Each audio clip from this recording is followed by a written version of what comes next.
Dodi Sudrajat kembali menuai cibiran warganet atas pengakuannya.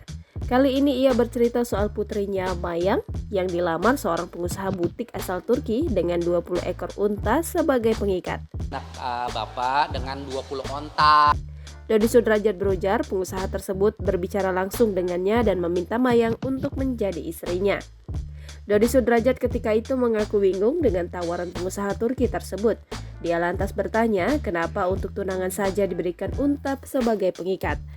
Kepada Dodi, lelaki Turki tersebut mengaku bahwa memberikan unta saat tunangan adalah budaya yang berlaku di negaranya. Mayang yang duduk di sebelah Dodi hanya diam dan tersenyum menahan tawa mendengar cerita sang ayah. Sementara warganet di kolom komentar ramai-ramai bereaksi. Tak sedikit yang berkomentar pedas karena tak percaya atas pengakuan Dodi. Ontanya di sini berapa? Satu ontanya ada yang 1 M, ada yang... Jangan lupa subscribe, share, komen, dan like ya.